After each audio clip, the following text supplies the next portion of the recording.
Okay, what do we think it is? Greedy pig. Okay, do you get the gist of it? If you've not seen catchphrase before, do you get the gist of it? You have to say what you see. Okay, that was the practice. It doesn't count for anything. It's going to get more difficult. And we have 5 rounds. Greedy pig. Greedy pig, okay? So we've got 5 rounds. Are you ready on this block, which is very mischievous in the prayer time? Were we... are you feeling ready? No? Thank you, Wendy. Thank you. Okay, you feeling ready? Okay, on this side. Okay, they're ready. You're rubbish. Okay, ready. Let's go.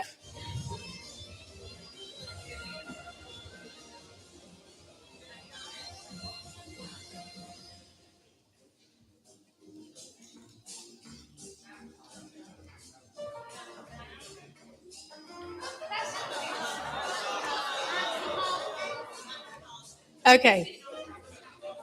I mean, I said in your heads, but that's fine.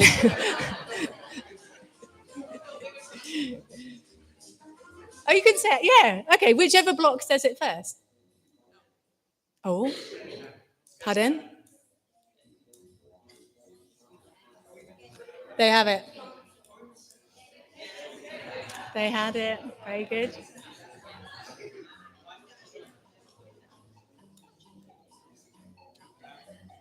I don't know why the cat has to be wearing clothes.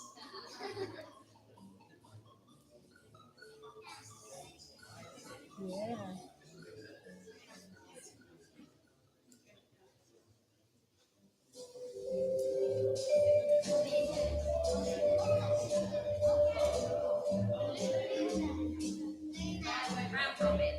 Well done. Round robin. Round robin.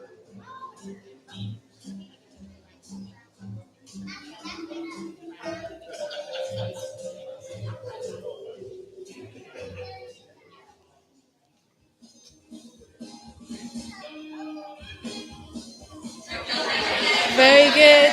They were very loud. Very good. A trip down memory lane.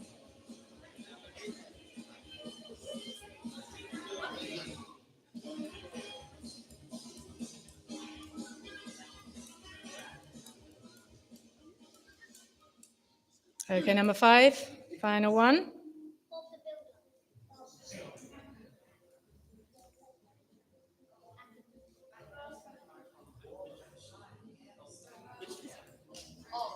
I don't actually know the answer to this one.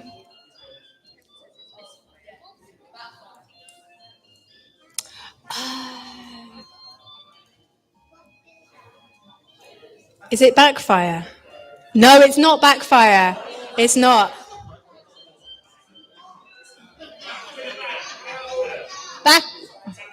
Bang out of order. Yes, very good. Very good. Okay, very good.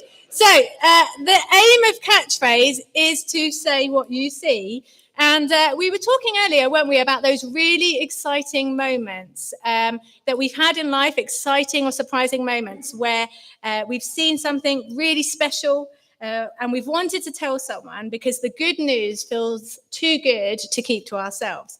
And in playing catchphrase, in that game, you really have to look carefully, don't you? Were you noticing, trying to look for details? So, for example, with the flag, you had to notice that the letters were out of order, and then use your words to explain it so that everyone else can see it in their minds as well. You don't make the picture up. You don't even have to fully understand it. It might not even make sense to you, but you simply say what you see. You simply say what you see. And this is exactly what followers of Jesus do. We tell people what we've seen, what we've heard, and what we've experienced of him. And in the Bible, in the book of 1 John, which we read earlier, the writer speaks about Jesus and says something really important. He says this: we have seen with our eyes, we have heard him with our ears, we have touched him with our hands. In other words, the writer is saying, this is real, Jesus is real, we're not making this up, we know him, and we want you to know him too. And Christians call this being a witness. So a witness is someone who sees who sees what is true to them because they've experienced it. So the police ask witnesses to share what they see. Teachers ask witnesses in the playground to talk about what they've seen in the playground. In church, we talk about witnessing to Jesus. And that means saying what we have seen and heard about Jesus in our lives. And when Jesus walked on earth, the people around him saw him heal people who were sick, feed hungry crowds, welcome those who felt left out, and show love to everyone. And they saw him die on the cross and rise again. And they were so amazed that they had to tell the world. And later, Christians continued to see that love of God at work. They saw people forgiven, families changed, friendships restored, and hope given to people who were sad or lonely. And we too believe that Jesus is still at work. Perhaps you've seen kindness when you've needed it most. Perhaps you felt comfort when you were worried. Perhaps you've seen a sunset or a sunrise and felt something bigger than yourself. You have seen God answer prayer. Those moments count as moments with Jesus too. And today we have opportunity to think about our own stories. So have you noticed what God is doing around you? Have a think about it. You might see the love of Jesus in your family, in your friends, in your church. You might notice peace when you pray or feel something when you hear a piece of music. You might feel close to Jesus when you sing. And every one of those moments is worth noticing and telling others about, even if it doesn't make sense, even if you don't always understand what you're seeing, it's worth telling others. And just like catchphrase, we don't have to make anything up. We just have to say what we see, even when we don't make sense of it. And sometimes when you're playing catchphrase, saying it out loud actually helps you to get closer to the answer yourself, doesn't it? And that's the same in faith, that the more we witness, the more we say what we see, the more sense it begins to make in our lives. Now, I wonder, does anyone remember what a postcard is? Older people, younger people, do you know what a postcard is?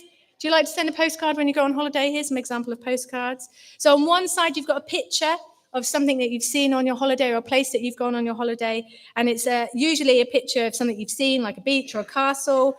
And on the back, you write a short message to someone about what you've seen or what you've been doing on your holiday and what that place is like. And a postcard is a way of saying, I have been somewhere, I've seen something special, and I want to share it with you.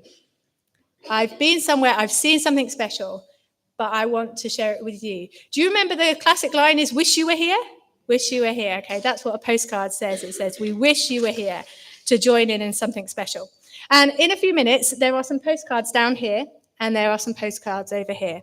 And I'm going to invite you, perhaps some of the kids could come and bring them around and share them and make sure that anyone that wants one has one. You don't have to. You might want to think about sharing in a different way. And the postcards that we have, there's no picture on the back. They're blank, but there is somewhere for you to write an address. And so I wondered if, as part of our response this morning as we worship, is to think about what is it that we've seen in Jesus? What is it that we've seen in our church family, in the world? What is it in our lives that we've seen that is special that we want to share? What is that thing that we want to share? And that might be something from the Bible, something from your church, something that you felt or noticed. And on the other side, there's opportunity for you to write the name or draw someone or address it to someone who you want to make an effort to share them. It might be a friend, a family member, someone at school, someone here in church. And you might share it by using your words and sharing what you've seen, or by showing them through your kindness, your patience, your friendship, a loving action that reflects what you have seen in Jesus. So one side says, this is what I've seen. And the other side says, this is who I want to share it with. And so we're going to do that, and I'm going to invite people to do that. You don't have to, but if you want to think about who is it, what is it that we've seen that's special? What is it that we have seen that's special? And perhaps you're sitting there thinking, I don't know that I've seen it. And so this is an opportunity to maybe pray that you might be able to notice more of what Jesus is doing around you, and then a place to share it and a person to share it with. Okay, so Josie, I'm going to ask you to, the worship group are going to come forward and they're going to help us. So you can choose to sing or you can choose to do the postcard. And we're going to respond and think about, where can we be a witness this week?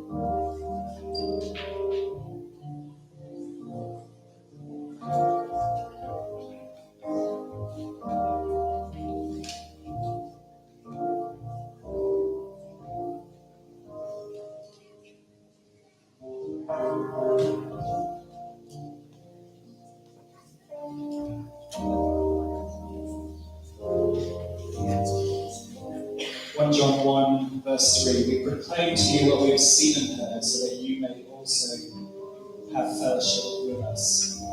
And our fellowship is with the Father and with His Son, Jesus Christ. We write this to make our joy complete. We proclaim to you what we have seen and heard, so that you also may have fellowship with us.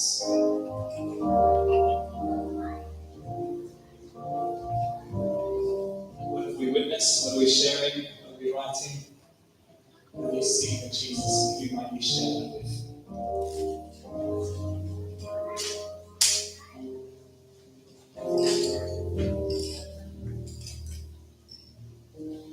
Jesus at the center of it all. Jesus at the center of it all. From beginning to the end, it will always be, it's always been you, Jesus. Jesus, and nothing else matters. Nothing in this world will do. Jesus, you're the center, and everything revolves around you. Jesus, you at the center of it all. At the center of it all.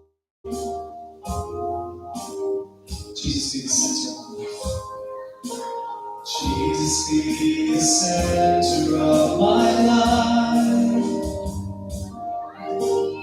Jesus, be the center of my life. Jesus, be the center of my life.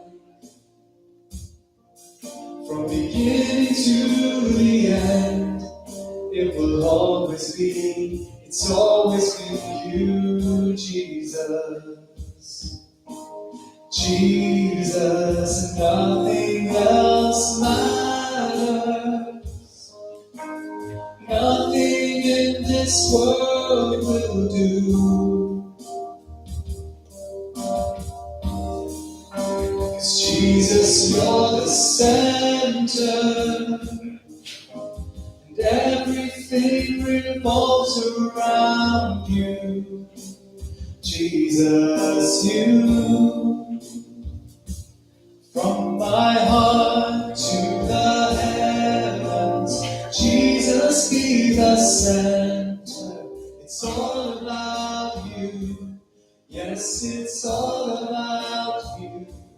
From my heart to the heavens, Jesus, be the center. It's all about you. Yes, it's all about you.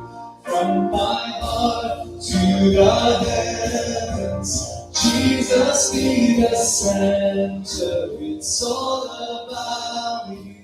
Yes, it's all about you. From my heart to the heavens.